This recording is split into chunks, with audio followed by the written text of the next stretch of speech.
ಹರಿಯುವ ನದಿಯಲ್ಲಿ ಬಿಡಬೇಕಾಗುತ್ತೆ. ಹರಿಯುವ ನದಿಯಲ್ಲಿ ಬಿಡೋದ್ರಿಂದ ಖಂಡಿತವಾಗ್ಲೂ ನೀವು ಇಷ್ಟಪಟ್ಟಂಥ ಸ್ತ್ರೀ ಆಗಿರ್ಬೋದು, ಪುರುಷ ಆಗಿರ್ಬೋದು ವಶೀಕರಣ ಆಗ್ತಾರೆ. ನೀವು ಹೇಳಿದ ರೀತಿ ಕೇಳ್ತಾರೆ. ಸಮಸ್ತ ಯೂಟ್ಯೂಬ್ ವಾಹಿನಿಯ ವೀಕ್ಷಕರಿಗೆ ನನ್ನ ನಮಸ್ಕಾರಗಳು. ವೀಕ್ಷಕರೇ, ಇಂದಿನ ಈ ಸಂಚಿಕೆಯಲ್ಲಿ ಯಾವ ರೀತಿಯಾಗಿ ಒಂದು ವಶೀಕರಣ ಮಾಡೋದು ಅಂತ ನಾನು ನಿಮಗೆ ತಿಳಿಸ್ಕೊಡ್ತಾ ಇದ್ದೇನೆ. ಇದು ಒಂದು ಸುಲಭವಾದಂತಹ ವಶೀಕರಣ ಮಾರ್ಗ. ಈ ಹಿಂದೆ ಬಂಗಾಳಿ ಪ್ರಾಂತ್ಯದಲ್ಲಿ ಈ ಒಂದು ವಶೀಕರಣವನ್ನು ಬಳಸ್ತಾ ಇದ್ದರು ಹಾಗೂ ಉಪಯೋಗಿಸ್ತಾ ಇದ್ದರು. ರಾಜ ಮಹಾರಾಜರ ಕಾಲದಿಂದ ಕೂಡ ಈ ಒಂದು ವಶೀಕರಣವನ್ನು ಮಾಡಿಕೊಂಡು ಬಂದಿದ್ದಾರೆ. ಈಗಲೂ ಕೂಡ ಬಂಗಾಳದ ಪ್ರಾಂತ್ಯದಲ್ಲಿ ಈ ಒಂದು ಪ್ರಬಲವಾದಂತಹ ವಶೀಕರಣ ಬಳಕೆಯಲ್ಲಿದೆ. ಆ ಒಂದು ವಶೀಕರಣವನ್ನು ನಾನು ಇಂದು ನಮ್ಮ ಕನ್ನಡಿಗರಿಗೆ ಸುಲಭವಾಗಿ ತಿಳಿಸ್ಕೊಡ್ತಾ ಇದ್ದೇನೆ. ವೀಕ್ಷಕರೇ, ಈ ಹಿಂದೆ ಯಾರೂ ಕೂಡ ಈ ಒಂದು ವಶೀಕರಣವನ್ನು ನಿಮಗೆ ತಿಳಿಸ್ಕೊಡೋದಿಲ್ಲ, ಯಾರೂ ನಿಮಗೆ ಹೇಳೋದಿಲ್ಲ. ಈ ಹಿಂದೆ ಸಾಕಷ್ಟು ಜನ ನನಗೆ ಕೇಳ್ತಾ ಇದ್ರಿ, ವೀಕ್ಷಕರೇ, ಗುರುಗಳೇ ನೀವು ಹೇಳಿಕೊಟ್ಟಂತಹ ಒಂದು ವಶೀಕರಣವನ್ನು ಪ್ರಯೋಗ ಮಾಡಿದ್ದೆ, ಆದರೆ ಅದು ಪ್ರಯೋಜನಕಾರಿಯಾಗಿಲ್ಲ ಅಂತ. ವೀಕ್ಷಕರೇ, ನೀವು ಈ ಹಿಂದೆ ಎಷ್ಟೇ ಕಷ್ಟಪಟ್ಟು ವಶೀಕರಣ ಪ್ರಯತ್ನ ಮಾಡಿದ್ದು ಅದು ಸಕ್ಸಸ್ ಆಗಿಲ್ಲ ಅಂತಂದರೆ ಖಂಡಿತವಾಗ್ಲೂ ಈ ಒಂದು ವಶೀಕರಣವನ್ನು ಟ್ರೈ ಮಾಡಿ. 100ಕ್ಕೆ 100% ಈ ಒಂದು ವಶೀಕರಣ ಸಕ್ಸಸ್ ಆಗೋದು ಖಂಡಿತ. ವೀಕ್ಷಕರೇ, ಯಾವ ರೀತಿ ಒಂದು ವಶೀಕರಣ ಮಾಡ್ತಾರೆ, ಈ ವಶೀಕರಣವನ್ನು ಹೇಗೆ ಮಾಡೋದು ನಾನು ನಿಮಗೆ ಇನ್ನು ಕೆಲವು ಸೆಕೆಂಡ್ನಲ್ಲಿ ತಿಳಿಸ್ಕೊಡ್ತೇನೆ. ಅದಕ್ಕೂ ಮುಂಚೆ ಕೆಲವು ನೀತಿ ನಿಯಮಗಳನ್ನು ನಾನು ನಿಮಗೆ ಹೇಳಿಬಿಡ್ತೇನೆ.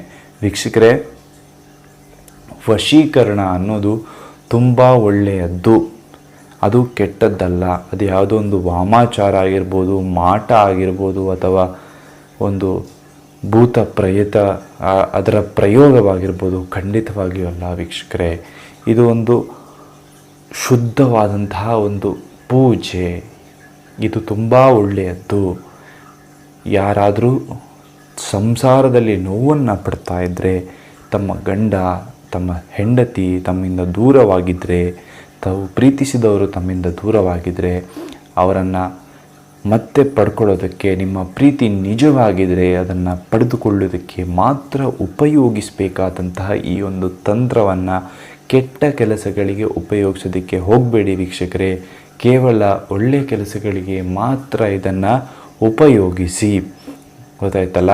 ಅದೇ ರೀತಿಯಾಗಿ ನೀವಿನ್ನು ನಮ್ಮ ಯೂಟ್ಯೂಬ್ ಚಾನಲ್ಗೆ ಸಬ್ಸ್ಕ್ರೈಬ್ ಮಾಡಿಲ್ಲ ಅಂದರೆ ಈ ಕೂಡಲೇ ಸಬ್ಸ್ಕ್ರೈಬ್ ಮಾಡಿಕೊಳ್ಳಿ. ಪಕ್ಕದಲ್ಲಿರುವ ಬೆಲ್ ಐಕಾನ್ ಕೂಡ ಕ್ಲಿಕ್ ಮಾಡಿಕೊಳ್ಳಿ. ಇದರಿಂದ ನಾವು ಮಾಡುವಂತಹ ವಿಡಿಯೋಗಳನ್ನು ಮೊದಲು ನೀವೇ ನೋಡ್ಬೋದು ವೀಕ್ಷಕರೇ.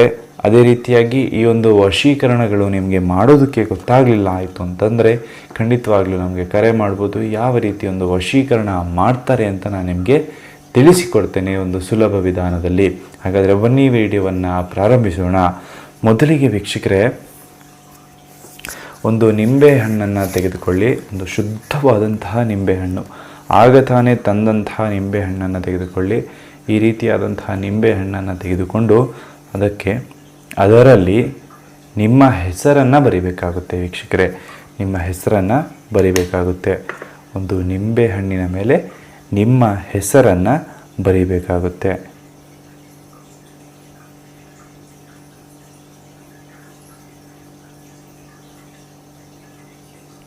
ನೋಡಿ, ಈ ರೀತಿಯಾಗಿ ಹೆಸರನ್ನು ಬರಿಬೇಕಾಗುತ್ತೆ.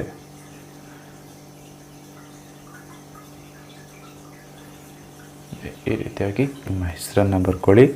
ಪ್ಲಸ್ ಅಂತ ಬರೆದು ನೀವು ಯಾರನ್ನು ವಶೀಕರಣ ಮಾಡ್ಕೋಬೇಕು ಅಂತ ಇರ್ತೀರಲ್ಲ ಅವರ ಹೆಸರನ್ನು ಬರೀರಿ. ಈ ರೀತಿಯಾಗಿ ಹೆಸರುಗಳನ್ನು ಬರ್ಕೊಳ್ಳಿ. ನಿಮ್ಮ ಹೆಸರನ್ನು ಬರೀರಿ. ಪಕ್ಕದಲ್ಲಿ ನೀವು ಯಾರನ್ನು ವಶೀಕರಣ ಮಾಡ್ಕೋಬೇಕು ಅಂತ ಇರ್ತೀರಲ್ಲ ಅವರ ಹೆಸರನ್ನು ಬರೀರಿ. ಹಾಗೂ ಒಂದು ಮೊಳೆಯನ್ನು ತೆಗೆದುಕೊಳ್ಳಿ ವೀಕ್ಷಕರೇ. ಮೊಳೆಯನ್ನು ತೆಗೆದುಕೊಂಡು ಈ ಪ್ಲಸ್ ಚಿಹ್ನೆ ಬರೆದಿದ್ದೀರಲ್ಲ ಆ ಜಾಗದಲ್ಲಿ ಈ ರೀತಿಯಾಗಿ ಒತ್ತಬೇಕಾಗುತ್ತೆ. ಸಂಪೂರ್ಣವಾಗಿ ಮೊಳೆ ಒಳಗಡೆ ಹೋಗಬೇಕು ಹಾಗೂ ಈ ಕಡೆಯಿಂದ ಹೊರಗಡೆ ಬರಬೇಕು. ಇಲ್ಲಿ ನೋಡಿ,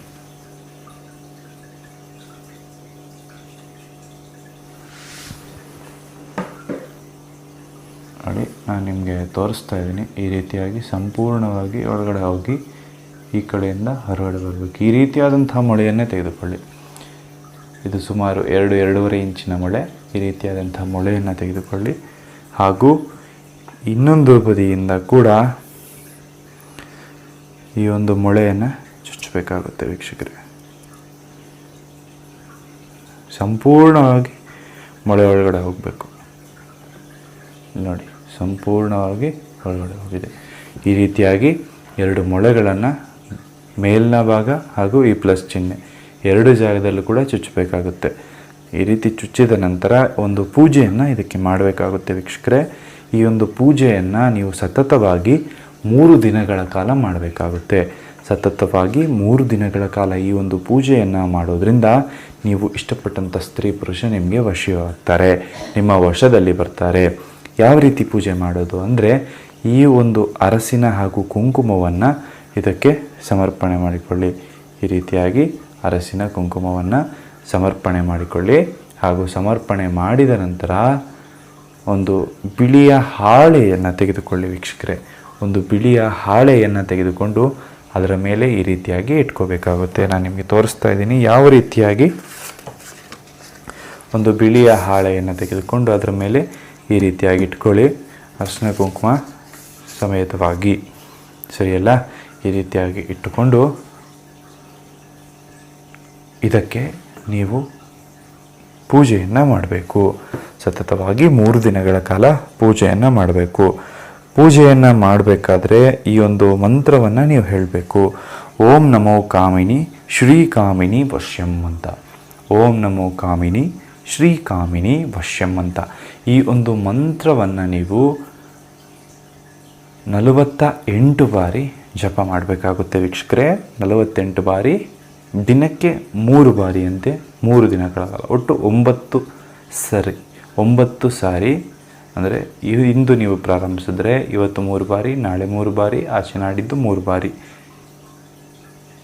ನಾಡಿದ್ದು 3 ಬಾರಿ. ಈ ರೀತಿಯಾಗಿ ಪಠನೆ ಮಾಡಿಕೊಂಡು 9 ಬಾರಿ 3 ದಿನಗಳ ಕಾಲ ಪೂಜೆಯನ್ನು ಮಾಡಬೇಕು.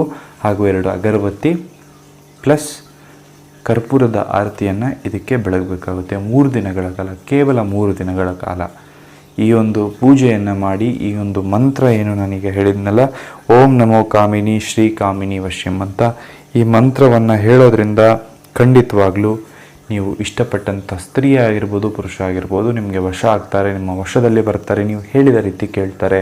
ಇದನ್ನು ಬಂಗಾಳದ ಪ್ರಾಂತ್ಯದಲ್ಲಿ ಈ ಹಿಂದೆ ರಾಜ ಮಹಾರಾಜರು ಕೂಡ ಉಪಯೋಗಿಸ್ತಾ ಇದ್ರು ಅಂತ ಹೇಳುವ ಪ್ರತೀತಿ ಇದೆ ವೀಕ್ಷಕರೇ. ಇದನ್ನು ನಾನು ನಿಮಗೆ ಇವತ್ತು ಸುಲಭ ವಿಧಾನದಲ್ಲಿ ತಿಳಿಸ್ಕೊಟ್ಟಿದ್ದೇನೆ. ಹಾಗೂ 3 ದಿನಗಳಾದ ನಂತರದಲ್ಲಿ ಈ ಒಂದು ನಿಂಬೆಯನ್ನು ಹರಿಯುವ ನದಿಯಲ್ಲಿ ಬಿಡಬೇಕಾಗುತ್ತೆ.